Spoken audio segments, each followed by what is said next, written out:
जमीन के दलालों की बड़ी चिंता है, तिवारी की और अंसारी की। आना चाह रहे हो विश्व हिंदू परिषद के लोग, आरएसएस के लोग और भारतीय जनता पार्टी के लोग, आप लोग राम जी के नाम पर ये जो राम जी के नाम पर आए हुए धन का जो बंदरबाट कर रहे हो, ये ईश्वर भी माफ नहीं करे, प्रभु राम भी माफ नहीं करेंगे और रामद्रोही कहलाओगे आप लोग। और आप लोग राम जी के नाम पर सत्ता में चले गए, राम जी के नाम पर पैसा लेकर उसका बंदरबाट कर रहे हो, मर्यादा पुरुषोत्तम राम के नाम को खराब कर रहे हो, लोगों की आस्थाओं के साथ खेलते हो। शर्म आनी चाहिए आप लोगों को, तो जेल में होना चाहिए। बाहर से आ जाओ, कब्जा कर लो, अपने राज्य में भी कब्जा कर लो, दूसरे राज्यों में भी जाके कब्जा कर लो।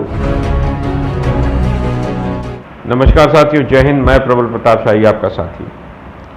पिछले कुछ दिनों से एक मुद्दा बहुत ही ज़्यादा उठा हुआ है इस देश के अंदर, वो है राम जन्मभूमि ट्रस्ट के द्वारा 2 करोड़ की ज़मीन को 18.5 करोड़ रुपए में खरीदने की।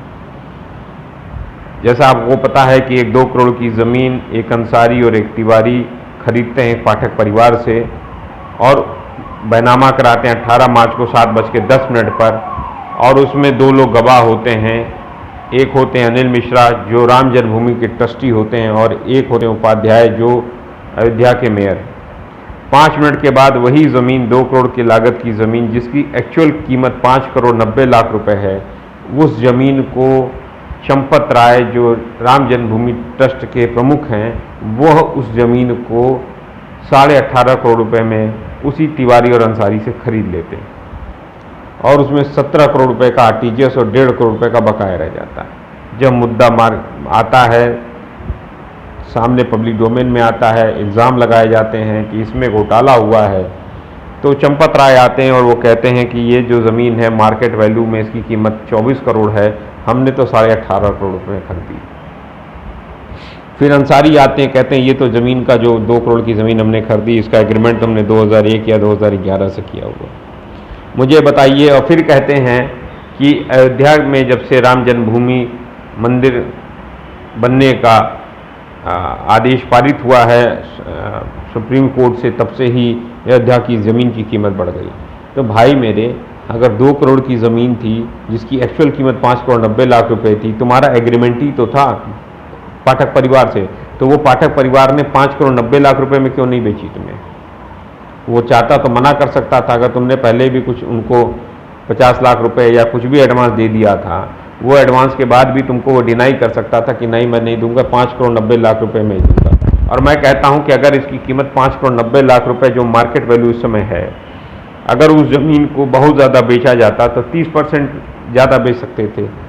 तो ये तो बहुत ज़्यादा कीमत होती तो 5 करोड़ 90 लाख की जगह 7 करोड़ 8 करोड़ रुपए में खरीदी जाती तो बात माना भी जाता। 18.5 करोड़ रुपया सीधे सीधे 2 करोड़ 16.5 करोड़ रुपए, ज़्यादा 16.5 करोड़ रुपया कुछ कहलाता है। तो ये जो मांगे उठी हैं जांच की, इसकी जांच तो पहले होना चाहिए।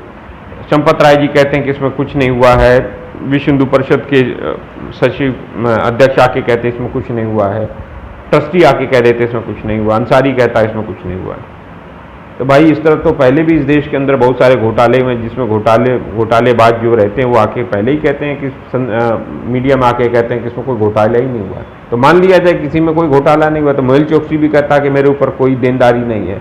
तो मान लिया जाए मेहुल चोकसी भी ईमानदार आदमी है, मान लिया जाए नीरव मोदी भी ईमानदार है, मान लिया जाए विजय माल्या भी ईमानदार है, मान लिया जाए हर्षद मेहता भी ईमानदार था। अगर ऐसी ही बात है तो मान लिया जाए सारे लोग ईमानदार थे। वो लोग भी तो यही कहते हैं कि हमने कोई गलती नहीं की, हमने कोई घोटाला नहीं किया। अगर इसी तरह आकर वो सबको ही अगर अपने ही से ही स्वतः ही क्लीन चिट दे देनी है, तो हर व्यक्ति, हर अपराधी, हर अपराध करने वाला व्यक्ति जो मर्डर भी करता है वो भी आके कहते मैंने तो कोई मर्डर ही नहीं किया, और उसी के बिना पर अगर उसको निर्दोष मान लिया जाए, तब तो इस देश के अंदर कोर्टों को बंद होना चाहिए, सीबीआई को जांच नहीं करनी चाहिए, ईडी को भी जांच नहीं करनी चाहिए, इनकम टैक्स को नोटिस नहीं भेजना चाहिए, इनकम टैक्स की कहीं छापा नहीं पड़ना चाहिए, कहीं को सीएजी ऑडिट नहीं होनी चाहिए। कॉमनवेल्थ गेम्स में जो सुरेश कलमाडी थे वो भी कह रहे थे इसमें कुछ नहीं हुआ है, तो क्यों हल्ला किए, क्यों हल्ला किया गया तब? तो मान लिया जाता कि सुरेश कलमाडी ने भी कोई घोटाला नहीं किया कॉमनवेल्थ गेम्स में। तो इस तरह थोड़ी होता है। तो इसमें तो निष्पक्ष जांच होनी चाहिए। और अगर आप कह रहे हैं कि हम तो मार्केट वैल्यू बढ़ गई और मार्केट वैल्यू के हिसाब से, तो ये जो एयरपोर्ट अयोध्या के पास जो एयरपोर्ट बन रहा है नया, उसमें बहुत सारे किसान आंदोलन कर रहे हैं, उनको भी चंपत राय जी पैसा दिलवा देते उनको मार्केट वैल्यू के हिसाब से बढ़वा कर। जिस तरीके से आपने 2 करोड़ रुपए की अंसारी की ज़मीन को और तिवारी की ज़मीन को आपने 18.5 करोड़ रुपया दिलवा दिया राम जन्मभूमि ट्रस्ट के पैसे से, वो पैसा आपका नहीं है, वो पैसा जनता का है। वो करोड़ों हिंदुओं की आस्था के प्रतीक प्रभु श्री राम के लिए, के मंदिर के निर्माण के लिए लोगों ने पैसा चंदा दिया है।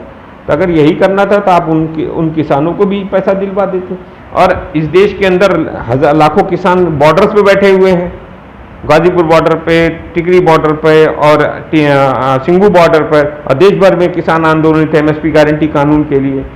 क्या 1900 रुपये, 1950 रुपये का रेट है, 1940 रुपये का रेट अब धान का है, और 1868 रेट पहले था धान का, तो और 1925 रुपया रेट था गेहूं का। तो प्रति कुंटल आप एमएसपी गारंटी कानून दिलवा दीजिए मोदी जी से कह के। आपकी तो बड़ी चलती है, आपका तो प्रधानमंत्री बात सुनते हैं। प्रधानमंत्री जी ने ट्रस्ट बनवाया है सुप्रीम कोर्ट के कहने पर, उस ट्रस्ट के आप प्रमुख व्यक्ति हैं, तो प्रधानमंत्री आपकी बात सुनते हैं। तो अगर आपको इतनी चिंता है, आपको दो जमीन के दलालों की बड़ी चिंता है, तिवारी की और अंसारी की, क्योंकि तिवारी जो हैं वो मेयर के आप पता चल रहा है कि मेयर के भी रिश्तेदार हैं, जो मेयर उपाध्याय जो उसमें गवाह हैं। तो ये मामला क्या है? ये मामला इस तरह साधारण ऐसे करके आप आकर बता दे रहे हो कि सब कुछ सही है। इस देश के अंदर के, विश्व के अंदर भी तमाम घोटालेबाज आए हैं, वो भी कहते हैं कि हमने कोई घोटाला नहीं किया है। तब तो कोई घोटाला इस विश्व में नहीं हुआ, किसी को जांच एजेंसी नहीं होनी चाहिए। मैं प्रधानमंत्री से फिर से पुनः मांग करता हूं, और उससे ज्यादा मैं सुप्रीम कोर्ट के चीफ जस्टिस ऑफ इंडिया से मांग करता हूं कि इस जमीन का जो बैनामा 2 करोड़ रुपए का हुआ, जिसकी एक्चुअल कीमत 5 करोड़ 90 लाख रुपए थी, वो जमीन क्यों 18.5 करोड़ रुपए में खरीदी गई, और उसमें प्रमुख रूप से इनका सिग्नेचर है चंपत राय जी। और वो 18.5 करोड़ रुपए जो जिन अकाउंटों में गया है, अंसारी कह रहे हैं मेरे अकाउंट में आया है और तिवारी के अकाउंट में, उसके बाद उस मनी ट्रेल की पूरी जांच होनी चाहिए, उसमें से किकबैक्स किसके किसके पास गए हैं, वापस पैसा उसमें से किसको किसको गया। ये टोटली मनी लॉन्ड्रिंग का केस है, इसको as a money laundering ED की जांच होनी चाहिए और निष्पक्ष जांच होनी चाहिए, सुप्रीम कोर्ट के निर्देशन में जांच होनी चाहिए।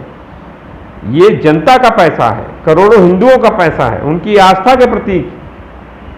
पहले तो राम जी का नाम लेकर वोट मांग रहे थे, अब राम जी के नाम पर आए हुए चंदे को खाना चाह रहे हो, विश्व हिंदू परिषद के लोग, आरएसएस के लोग और भारतीय जनता पार्टी के लोग। आप लोग राम जी के नाम पर ये जो राम जी के नाम पर आए हुए धन का जो बंदरबाट कर रहे हो, ये ईश्वर भी माफ नहीं करे, प्रभु राम भी माफ नहीं करेंगे, और रामद्रोही कहलाओगे आप लोग। जब भी इतिहास लिखा जाएगा तो चंपत राय जी आपका नाम रामद्रोही के नाम से लिखा जाएगा। और राम तो क्षत्रिय थे, मैं भी क्षत्रिय हूँ, क्षत्रिय कुल में हम लोग पैदा हुए हैं। तो राम जी का अपमान, क्षत्रियों का अपमान, हिंदुओं का अपमान कर रहे हो आप। हम लोग के तो दिलों में और आत्मा में राम मर्यादा पुरुषोत्तम है। मर्यादा पुरुषोत्तम राम तो अपने पिता के दिए गए 2 वचनों के कारण जंगल चले गए, वनवास काटा 14 साल, और आप लोग राम जी के नाम पर सत्ता में चले गए, राम जी के नाम पर पैसा लेकर उसका बंदरबाट कर रहे हो, मर्यादा पुरुषोत्तम राम के नाम को खराब कर रहे हो, लोगों की आस्थाओं के साथ खेलते हो। शर्म आनी चाहिए, आप लोगों को तो जेल में होना चाहिए। इसलिए मैं मांग करता हूं फिर से सुप्रीम कोर्ट के जज से, प्रधानमंत्री से, राष्ट्रपति से, इस पर निष्पक्ष जांच कराइए, निष्पक्ष जांच कराइए कि ये मनी लॉन्ड्रिंग कहां गई, ये पैसा कहां गया। ये चंपत राय के क्लीन चिट से उनको क्लीन चिट नहीं मिल जाएगी, इसकी निष्पक्ष जांच होनी चाहिए।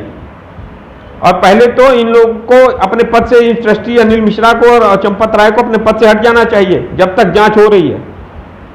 और वहां के जो अयोध्या के जो लोकल साधु हैं, जो लोकल पंडे हैं, जो लोकल महंत हैं, वो क्यों नहीं इसमें प्रमुख भूमिका में है। ये बाहर से आए हुए लोग क्यों प्रमुख भूमिका में हैं, जिनका कोई उसमें स्थान नहीं। राम जन्मभूमि के लिए लड़ने वाले नित्य गोपाल दास, महंत नित्य गोपाल दास की प्रमुख भूमिका क्यों नहीं है, वो बस 100 पीस बन के क्यों रख दिया गया है उसके अंदर, ये सवाल है। उन लोग को क्यों नहीं बैठाकर बताया जाता है कि ये सब चीजें क्यों उसमें चंपत राय का सिग्नेचर है, कैसे Champat Rai is signatory in this, महंत नित्य गोपाल दास क्यों नहीं है। नृत्य गोपाल दास जी क्यों नहीं के उनके उत्तराधिकारी क्यों नहीं? ये सवाल है। बाहर से आ जाओ, कब्जा कर लो, अपने राज्य में भी कब्जा कर लो, दूसरे राज्यों में भी जाके कब्जा कर लो। ये है नई नीति। धन्यवाद साथियों। जय।